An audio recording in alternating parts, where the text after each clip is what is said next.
Color composition and landscape design. Part 1. The science and the art of color.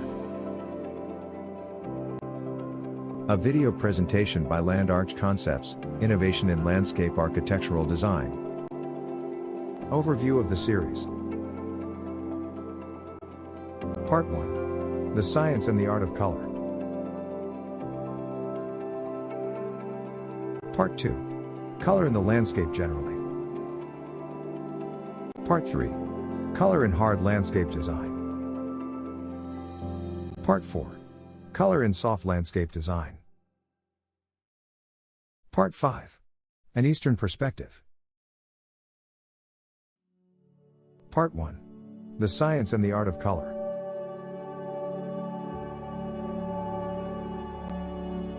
Where are we going in Part 1?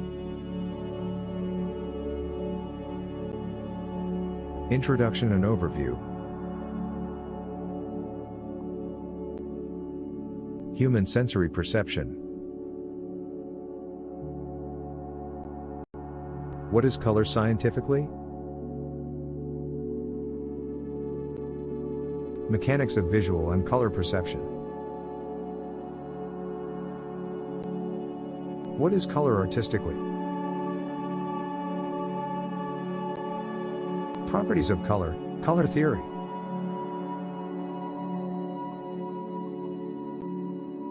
Introduction and background overview.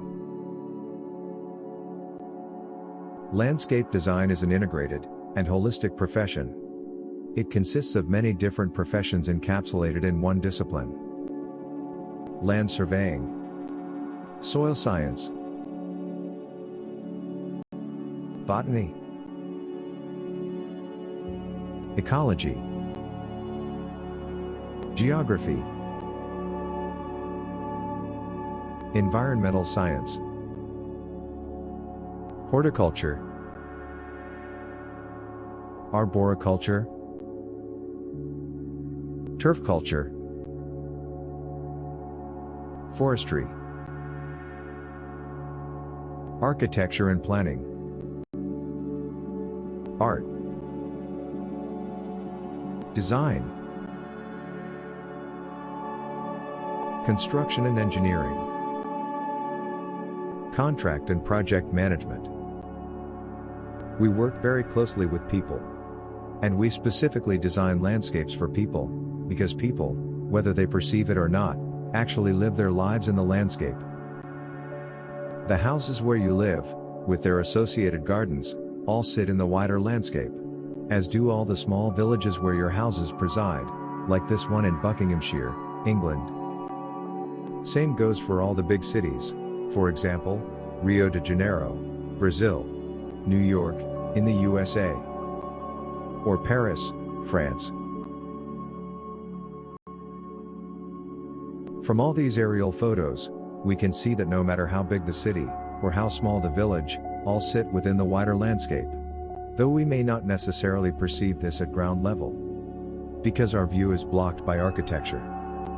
When we travel to work in those cities and towns, we travel through the wider landscape. In fact, it doesn't matter how or why we travel, because when we do so, for whatever reason, we are moving through the landscape. Sir Geoffrey Jellicoe, one of the most celebrated landscape architects of all time, once said, "Landscape is to make us know and remember who we are."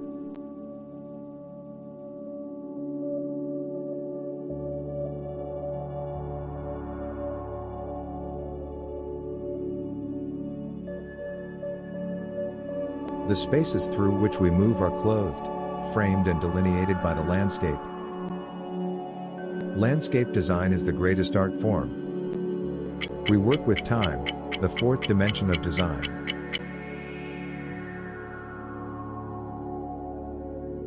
We work with living mediums. Plants grow in time, increasing in vegetative mass and changing the spatial delineation. They also alter the natural lighting ambience of the delineated space.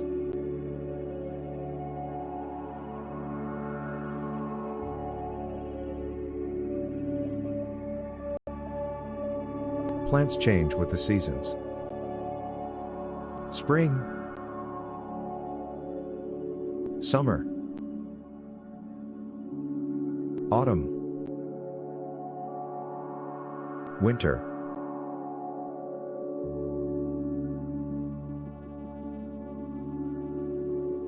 We work with scale, color, texture, form, sound, sense, and even tastes. We work with dynamic light. Light which changes in microtime, that is throughout the day and throughout the seasons, but also in macrotime, that is over the years as vegetation grows and radically changes natural lighting ambience in delineated spaces.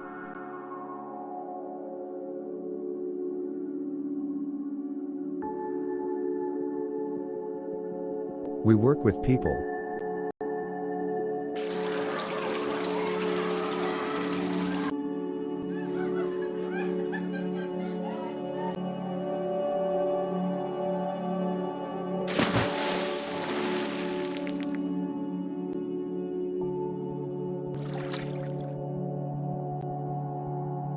People tend to think of landscape design as a physical and materially orientated profession. We walk through three-dimensional space in time. We feel the chill breeze and the warming sun.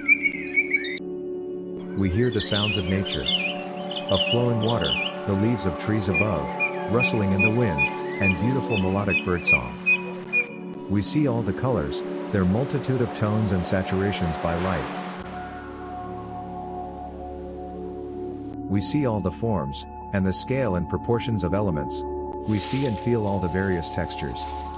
The finely divided leaves as we brush them with our hands. Or the softness of wet grass under our bare feet. We taste the zingy fruits. We smell the fragrant scents of all the flowers. Is landscape really so materially orientated?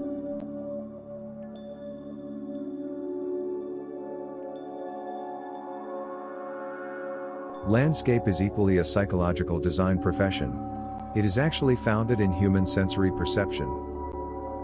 It is also emotional, and it is experience-based.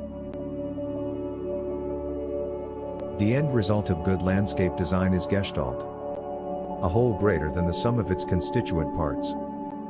Function and meaning, plus physical attributes. If adequately harmonized, all these coalesce together to give rise to the holy grail of landscape design, the elusive and much desirable sense of place. And sense of place is perceived in the human mind, via our sensory perception. Human sensory perception. Our human perception of the physical realm. That which is composed of space and mass. And our interactions within it, are born of our 5 primary senses, and all this is facilitated by specialized organs with direct links to certain regions of the brain. Our eyes provide us with vision. Our ears give us audition. Through our skin we experience tactition. Our nose provides us with the sense of olfaction. And finally our tongue facilitates our sense of gustation. I have ranked the 5 human senses in the order of importance as given to them by McLuhan. Although this order is refuted by some, or considered to be biased by others. Regardless of any academic contention, this hierarchy of the senses is however the order in which they function in spatial awareness, and perception of environments. McLuhan states that a medium is most powerful when it changes the form, scale and speed of human relations and activities. By the way, mediums in this context are variables, but we'll discuss variables later.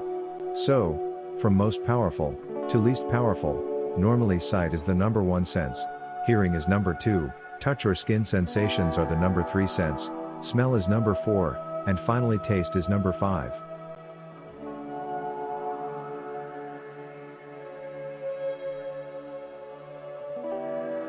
And so, everything we need to know to experience the environment we are in, is encoded into 5 dimensions by our sensory organs, and this data-rich information is sent moment by moment in a temporal stream to the human brain, whereby an instantaneous and holistic perception is crystallized.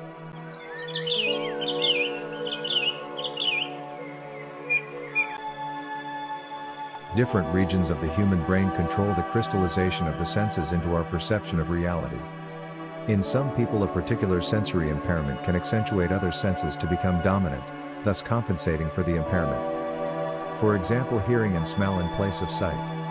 If the benefits of landscape design are to be universally available to all, then landscape designers must remember that not all people have full sensory perception, and so design must consider this. More about this later. In any case, the more sensory dimensions employed, the richer are the sensory experiences derived from the landscape. Vision is processed here. Hearing is processed here. Touch is processed here. Smell is processed here. And taste is processed here. I want you to just meditate on this image for a moment, because this is a very powerful understanding when comprehended. Do you comprehend this? Your entire perception of the physical environment is encapsulated here, in your mind. It is not external. As surprising as it may seem, it is internal.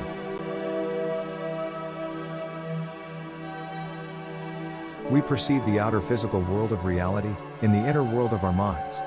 What we deem as vision, hearing, smell, etc., are all subjective perceptions of an objective reality.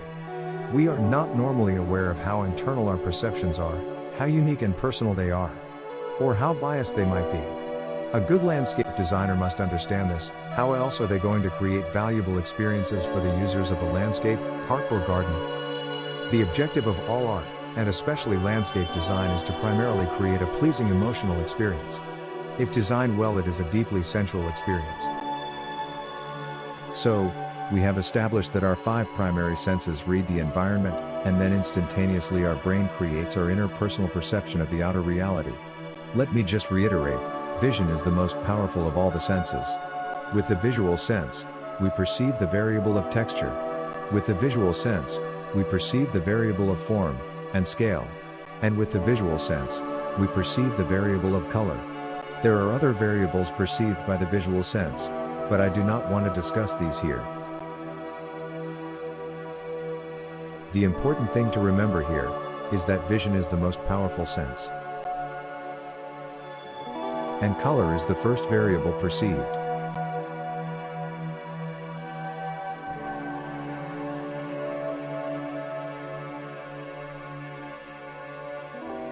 Beyond the 5 primary senses. I have deliberately limited this discussion on sensory perception to the 5 commonly recognized primary senses. In order to give a more well-rounded view, let me state that we definitely possess more than 5 senses. We have a sense of direction, equilibrium, a temporal sense, and several more besides. Also, the extent to which one or more of the 5 senses can be enhanced is phenomenal. In Russia, and in the USA, it has been proved that certain people can see, or more accurately stated, identify colors by touch. Though a subject of the science fiction genre, ESP, where extrasensory perception is very real. For example, some women have an intuitive sense which can only be described as uncanny. From personal experience, I have encountered very powerful examples of this with my Brazilian wife.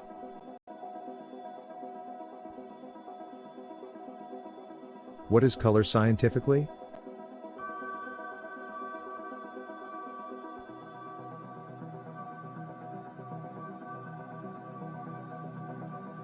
Although we think of objects as having a color, colors are in fact a consequence of the different wavelengths of light. The wavelength of visible light is somewhere between 380 to 740 nanometers. Thus, in physics, white light is not a color per se, it is the combination of all the colors of the spectrum, while black is the absence of light. Note that the wavelength of light shown here is for humans. Just for clarity, not all species see colors the same way. Here is a comparison between dog and human color perception. Also, not all species see the same wavelengths of light. Here is a comparison between bee and human visual perception. You can see that the perceived spectrum of bee vision is shifted towards the ultraviolet end of the range. The primary colors of light are red, green and blue, and when all the wavelengths of light are present, they make white light as illustrated by the image on the screen. The secondary colors of light are yellow, magenta and cyan, as can be seen in the overlap between each of the three primary colors of light in the image. The mechanics of visual and color perception. Have you seen this image before? It's very famous? If you have never seen this image before, it might not be immediately apparent to you. Which do you see first? The ugly old woman, or the beautiful young girl? I'll leave it on screen for a few seconds, to give you a chance to see both images. Human color perception originates from stimulation of the photoreceptor cells by the visible spectrum of electromagnetic radiation. Cone cells in the human eye, and the eyes of other vertebrate species are responsible for this. Color categories or specifications as we know them, for example, red, green, blue, etc., are associated with objects via the wavelengths and intensities of light, which are either absorbed or reflected back on account of the physical properties of the entity in question. Horticulturalists and plant-orientated people, please forgive the generalization, but the reason most plant leaves appear green is because the chlorophyll pigment, which is present in the leaves, does not absorb the wavelengths of light between 540 and 580 nanometers. For example, the full spectrum of sunlight between 380 and 740 nanometers falls on the leaves of a green tree. Let's look at this in more detail. The wavelengths for red, orange and yellow are absorbed by the chlorophyll pigment. Also absorbed by the chlorophyll pigment are the wavelengths for blue, indigo and violet. However, the wavelengths for green are not absorbed by the chlorophyll pigment, and so these wavelengths are reflected back. Obviously, for deciduous plants which exhibit autumn color, the situation changes in the fall, when the chlorophyll breaks down. In this scenario, the wavelengths for red, orange and yellow then get reflected back. But to what extent this occurs depends on the individual plant species in question. This is how color works with all objects, not just plants. Okay, let's return to the previous image. So, just to recap, light wavelengths between 380 and 520 nanometers, and between 565 and 740 nanometers are absorbed by the chlorophyll pigment. But wavelengths between 520 and 565 nanometers are reflected back. And so we see the color green.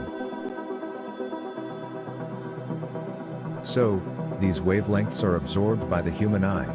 This color data, along with other visual data such as texture, form and scale, is sent via the optic nerve to a region at the back of the brain. It is here where the visual perception is manifested.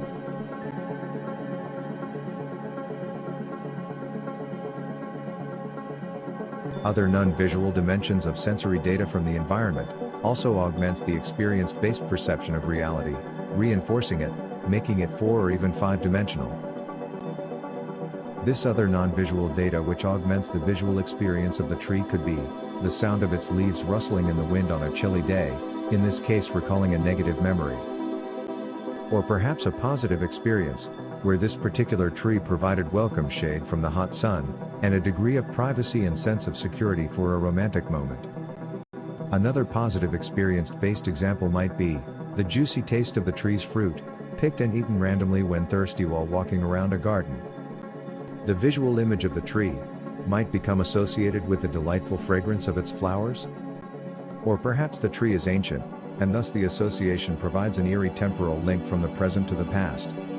These two ancient olive trees in Lebanon are called the Sisters of Noah.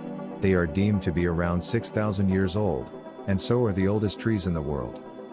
Located at the highest altitude of any olive tree, it is believed they are the very trees from which Noah's dove took a leaf back to him, and thus signified that there was hope. Whether you accept the Torah account or not, these trees were definitely here in this location at the very dawn of civilization in the Mediterranean. Alternatively, the association to the tree might simply be important as a directional landmark in a big city. A comforting sense of security, allowing you to say within yourself, I know where I am now.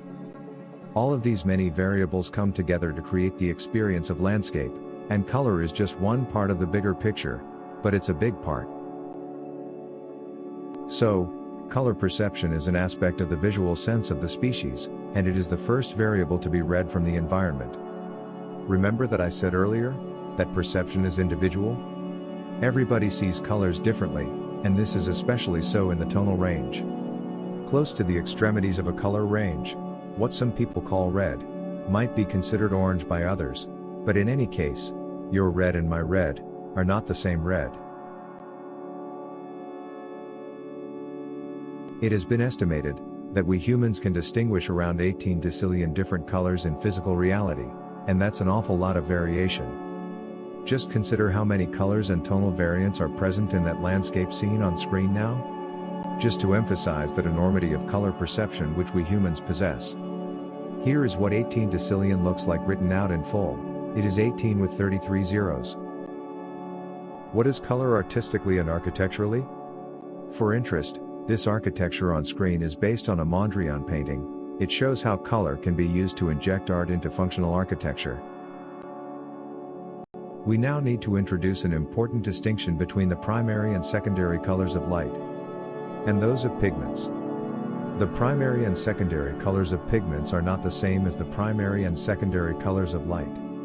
The image on the left of the screen shows the primary colors of light, red, green and blue, and the secondary colors of light, which are the intersections between them. And these are magenta, cyan and yellow. These primary colors of light are referred to as additive, because when they are all together they create white light. The image on the right of the screen shows the primary colors of pigments, magenta, cyan and yellow, and the secondary colors of pigments, which are the intersections between them. And these are red, green and blue. The primary colors of pigments are referred to as subtractive, because when they are all together they create black.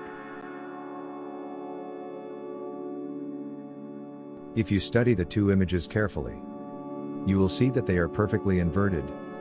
That is, the primary colors of light are the secondary colors of pigments, and the primary colors of pigments are the secondary colors of light. Artists and landscape designers use color pigments in the same way, but usually with one exception. In the landscape, pigments are often used to color functional elements, like this fence, or this surfacing in a children's playground, or maybe something like this interesting colorful contemporary structure. Here's one more. This is a magnificent Moorish-style garden in Marrakesh, Morocco. It was designed in the 1920s by a French painter. Amongst many other things, the landscape designer is primarily an artist. However, they could be described as functional artists. But unlike the conventional artist, their canvas is the four-dimensional world in which we all live. Both will use artistic color theory. Properties of color, artistic color theory. Artists and all designers work with color theory to achieve their objectives. And this color theory is part science and part art. However, this is not a contrived marriage between two hitherto unrelated disciplines, that of art and science. The relationship is inherent.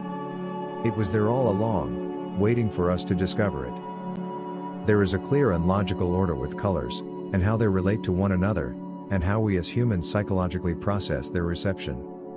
This order and mode of processing allows us as designers to manipulate the psyche of man, and this is applied color theory. Properties of color. Artistic color theory. Applied color theory allows artists and designers to learn how to make intelligent decisions regarding compositions with color. The greatest tool of applied color theory is called the color wheel, which is essentially a simplified light spectrum bent into a circle or ring. It is divided up into 3 primary colors, 3 secondary colors and 6 tertiary colors, giving a total of 12 colors or hues. The 3 primary colors or hues from the artist's or designer's perspective are pure red, pure yellow and pure blue. And they cannot be made by mixing other color pigments together. But they are the parents of the other colors. They sit equal distances apart on the color wheel. The 3 secondary colors or hues are the intersections or blends between the primary colors, and are thus child colors because they originate from the primary colors. They sit equal distance apart on the color wheel. The secondary colors are orange, violet and green. The 6 tertiary colors or hues are the intermediate colors, or subordinate blends between a primary color and a secondary color. In the analogy of parent and child colors, they represent the grandchildren colors. The 6 tertiary colors or hues are yellow-orange, red-orange, red-violet, blue-violet, blue-green, and yellow-green. This is very much an oversimplification, but we'll expand on this in a moment. Colors have a temperature. 6 of the colors are considered warm, and 6 are considered cool. According to our human visual sense, the 6 cool colors recede, thus elongating distance, and the 6 warm colors appear to advance, and so perceptually foreshorten distance. The extent to which colors create these illusions depends on the colors and their respective tones. Blues give the maximum impression of recession, while red creates the maximum illusion of foreshortening. Warm colors are considered vibrant, energetic and exciting, while cool colors are serene, restful and soothing. Just to illustrate how this illusion of advancing and receding distance works, here is a piece of two-dimensional art designed by Roger Dean. Dean was famous for his surreal psychedelic art produced for rock bands in the 1970s and early 80s. Notably, Asia, Uriah Heep and Yes. This one is for Uriah Heep's album entitled, The Magician's Birthday. Notice how despite being only a two-dimensional image, the illusion of three-dimensional depth is very apparent. This is on account of the contrasting strong vivid red foreground, and the equally strong blue background. You almost feel as if you could put your hand into the drawing. I'll show how much more powerful this illusion is in three-dimensional space in part 3 and 4. Also, in case people want to see more, I have put a link to Dean's artwork in the references. Colors also have harmony. What is harmony? The dictionary definitions and examples used allude to 3 different forms. 1. The agreement of ideas, feelings, or actions, as in the 4 parallel Gospels of Matthew, Mark, Luke and John. 2. A combination of simultaneously sounding musical notes to produce a pleasing auditory effect. 3. Or a pleasing combination of congruous colors, where the eye can find rest. I would personally add to these definitions that harmony is the absence of contrast in a selected combination of associated elements. Analogous or harmonizing colors are adjacent on the color wheel, as the model on screen illustrates. This is a simple concept to utilize. If you choose a color on the color wheel, any color, then choose the colors either side of it, and thus those selected colors are harmonizing color combinations. For example, yellow, yellow-orange, and orange. Graphic designers use harmonious colors to create catchy business images. Most people will recognize this business image. It's British Petroleum.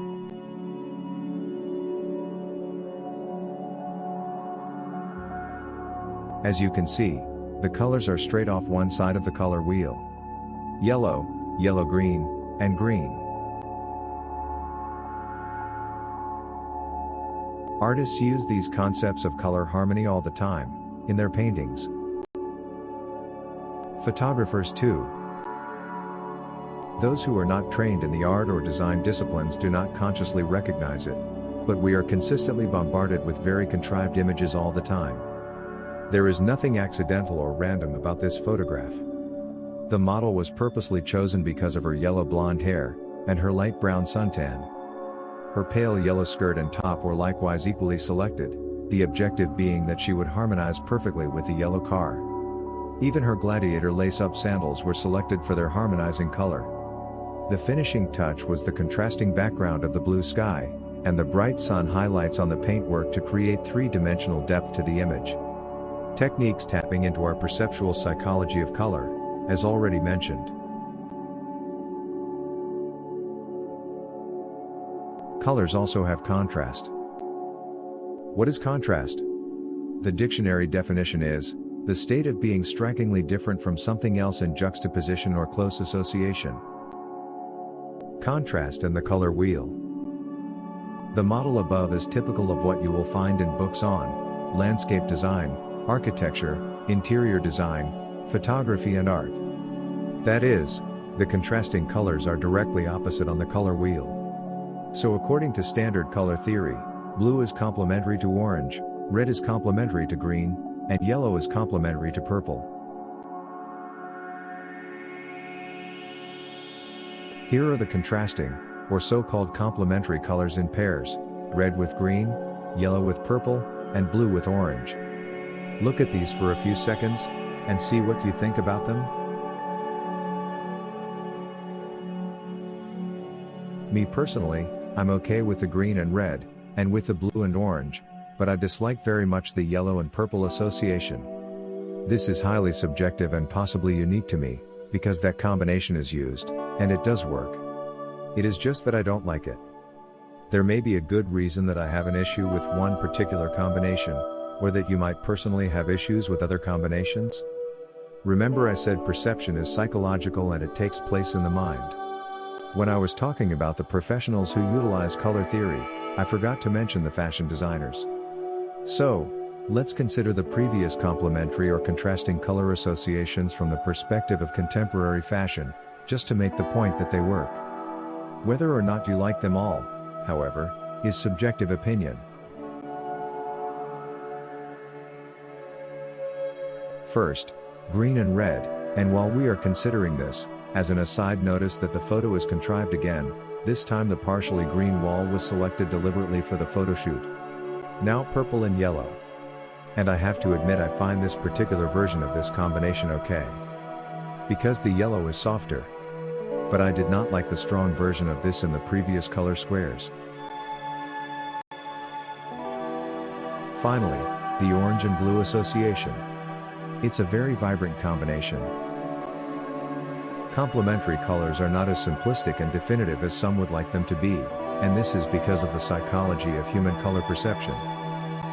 Using the retinal perception exercise or experiment, other complementary colors appear as a result of how your brain works. If we fixate on these colors for long enough, and then remove them to look at a white background, the mind creates the real complementary colors. These are certainly more aesthetic, or at least in my opinion, but you must judge for yourselves. Let's give it a try.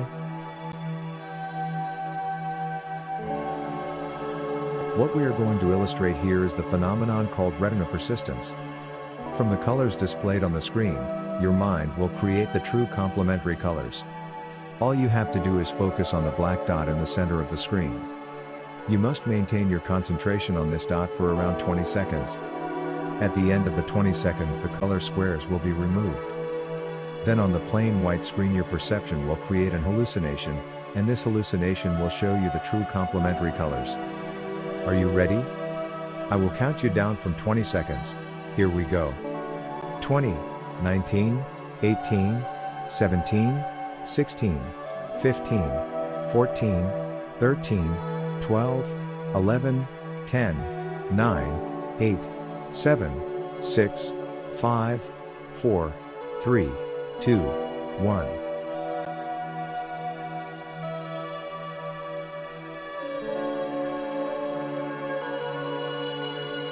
Do you see them?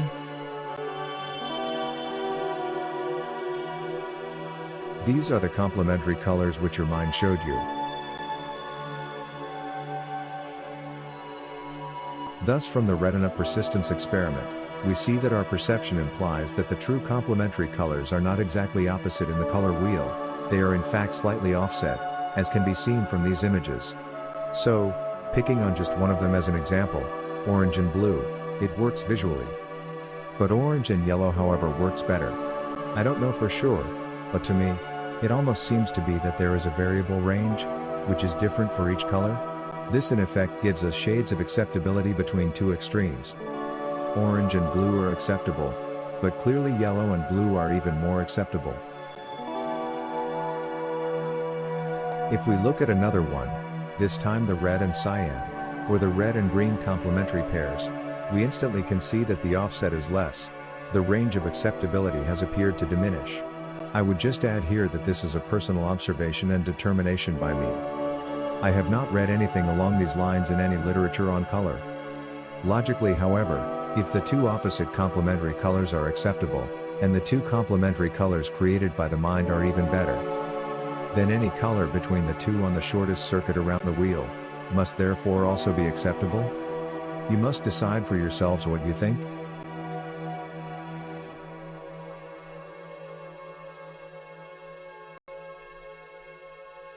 There are essentially 8 color formulas definable from the basic color wheel. The 8 black formula indicators above can be rotated 12 times around the center of the color wheel, each giving 12 formula combinations. Thus you have a total of 8 to the 12 combinations, or ordered color schemes. However, in reality, it doesn't end here. All the color wheels illustrated above are simplified abstractions of one-dimensional models showing only pure hues. And this works for educational purposes, but color in reality has more than one dimension. All colors have 3 properties or dimensions. Let's look at these one by one. 1. Hue is simply the name of a color, such as red, green and blue, or any other color. 2. Tone or value is the lightness or darkness of any particular hue or color. 3. Intensity, saturation or chroma, is the brightness or dullness of a hue or color. Pure hues are high-intensity colors, while dull hues are low-intensity. As an example, here is the color red. Notice that the terms hue and color are synonymous, as are tone and value, and so are intensity, chroma and saturation. Here is another example, this time yellow. In reality, these dimensions of color are almost infinite, and what we have illustrated here is a small arbitrary selection. The number of tones are almost infinite. There are also infinite possibilities for different saturations or intensities of a color by light. We make these arbitrary categories of tone and saturation for academic and practical purposes. We do this in order to have workable models, which also give us frameworks for discussion and reference. In addition, for a complete understanding, we must also factor in that we each see any color, tone or saturation differently. Your red is not my red, and my yellow is not your yellow. If we add the value or tone dimension to the model of the color wheel, it looks something like this. The 5 tone or value dimensions added to this model represent only a small subspectrum of the infinite larger spectrum available, but it serves to illustrate the concept. We need to introduce 2 additional terms here, and these are tints and shades. Tints and shades are both tones or values, but tints move from the pure hue towards white, while shades move from the pure hue towards black. On the color wheel above, the pure hue is at position 3 on the tonal scale. These are the shades. And these are the tints. No hard edges. Now if we return to the light spectrum, we can see that there are 7 colors clearly definable: red, orange, yellow, green, blue, indigo and violet, just as Newton demonstrated with his prism experiment. If we look at the spectrum with a more critical eye, we can see that there are no hard divisions between the hues. There is simply a graduation from one hue to another. Florent Farge's 3-dimensional color wheel. This excellent 3-dimensional color wheel model, designed by French artist Florent Farge, is more representational of physical reality. It shows in dimension 1, 36 rather than 12 unblended hues. In dimension 2, there are 9 rather than 6 tones or values. And there are 3 intensity, saturation or chroma units in dimension 3. Reading from left to right: high chroma, medium chroma and low chroma. I have added a link to his website in the references.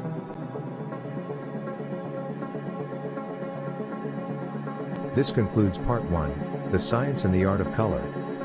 Be sure to check out part 2, Color in the Landscape Generally. Book references.